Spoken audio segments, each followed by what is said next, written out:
Let's talk about an article that came out with Baron Corbin that said Baron Corbin has been part of the WWE for 10 years now. And he has constantly excelled at any role he was given. In fact, Corbin is a true homegrown talent in WWE. And he doesn't really care if someone was an indie wrestler before coming to WWE. While speaking on the bump, Baron Corbin talked about his time in WWE so far. Corbin then explained why coming from the independent circuit isn't really an accomplishment in WWE. Quote, a lot of these guys, it's a bragging right. I've been wrestling for 15 years. Why is that a bragging right? Like, I made a phone call and the WWE brought me in for a tryout and signed me within the first week. That's how it works. I don't need to work for a hot dog and popcorn in a local gymnasium. That's not what I do. It's not a bragging right for me. That's not something you brag about. These guys come in and that's part of their story and it gives hope to the people sitting in the audience. Where's the lie? Read that quote. Break that quote down. And we'll break it down here in a second. But just take a second, break that quote down. Where's the lie? Like, where is the lie? This is the battle that I fight on the daily front of being a casual wrestling fan. This mentality is what separates casual wrestling fans from the IWC hardcore who gatekeep and think that like this. You have to have watched every wrestling company. You have to have watched wrestling your whole life. You have to have wrestled in gymnasiums, right? It's the same. The IWC and this indie wrestler mentality, it all combines. It's all one thing. And I have two big sticking points when I talk about professional wrestling. It's two big things that I talk about that people tell me are dated ideas that I still believe to reign true. Number one, talk about this all the time. I believe size still matters in professional wrestling. Even more so going back and watching The Rock and Hulk Hogan than watching Roman Reigns. Size matters. Main events need size. Monsters. People that are larger than life. You have to have it. Drew McIntyre, Roman Reigns, Braun Strowman. You can't teach size. You can't take a guy in the gymnasium and make him taller. It's just a fact. My second big sticking point is that I don't believe you have to have had involvement in wrestling, be it a fan or be it a indie wrestler, and been part of these gymnasiums, been part of this indie tier of wrestling. I don't think you need to have been a part of that to understand or become a great pro wrestler. Wrestling is literally one of the only professional sports where it is beloved by a group of fans to have to go through this like amateur grungy ranks. And I get like it's necessary in boxing because you get your ass whipped unless you're named Jake Paul. but in professional wrestling, like fans kind of adore the fact that this guy has put in his work to get to the top. Whereas in like pro football or pro basketball, you're not like, I like that guy better because he grinded it out in the Canadian Football League. It's just, it's not, that doesn't happen. That's an overhyped statistic of professional wrestling that the IWC has tried to make trendy and cool. It's a hipster's mentality.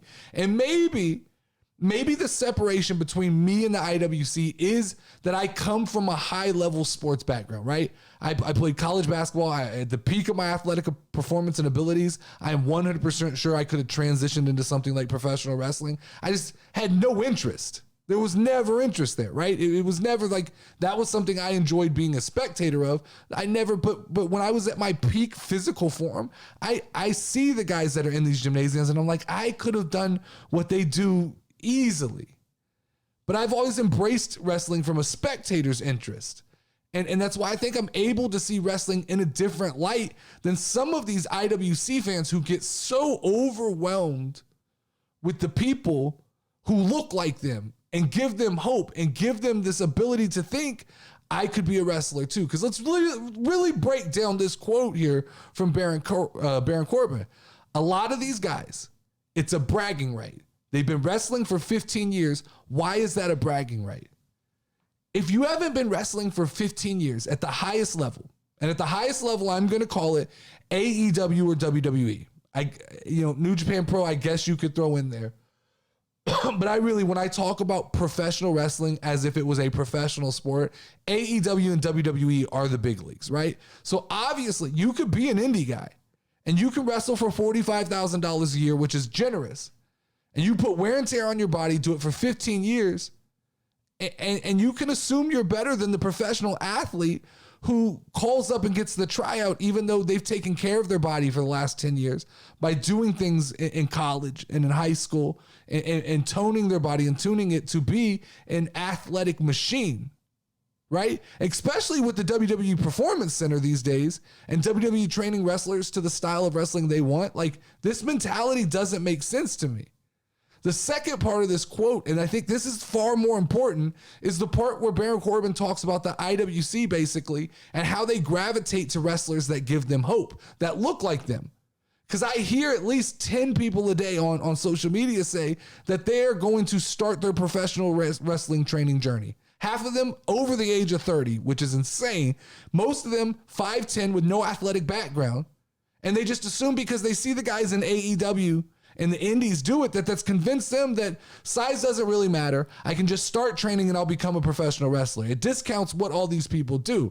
And more power to those people. You can do anything you want, but like, let's be real realistic. Most people aren't cut from a cloth that they're gonna survive that kind of training and that kind of lifestyle. Most people will quit within the first year. And most people, especially the IWC fans, don't understand. Like, they have no clue. I'd say most average people don't understand the schedule of like a Division I athlete. You know, I don't want to use the word failed pro athlete because you didn't fail if you became a pro athlete. But maybe like people don't understand the schedule of a pro athlete who didn't have the talent level to stay involved, like Baron Corbin or Brock Lesnar.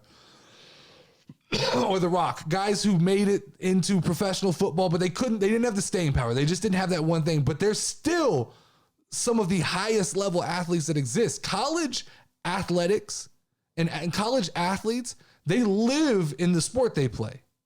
That means that they diet differently. They hit the weight room, they condition, they have to go to classes, study halls. There literally is not a free moment to spare. When I played college basketball, my schedule was literally wake up at 5 a.m., run 3 miles down the beach, hit the weight room, talk to the strength coaches, go to class, team practice, more classes, individual workout sessions with coaches, study hall, then do it all again the next day. There's a discipline that you get in that you don't get wrestling in gymnasiums. And it's not talked about, right? There's a professionalism you get from doing that. And you don't get that in gymnasiums. It's a different cut of person that comes out of these sports. And the fact that certain people look down on them is insane. Look at Logan Paul. Logan Paul's just out here outworking these indie cats. That's what he's doing. He's doing it his way. He doesn't need to go into a gymnasium. He doesn't need to take those lumps and put those bumps on his body. All he's doing and going, I get it. I get the psychology of this thing. I can out charisma everybody. I can work on enough to sell myself as a wrestler. And I can put myself over in other ventures that I've come from, and I can be extremely professional to where the people in the company enjoy being around me.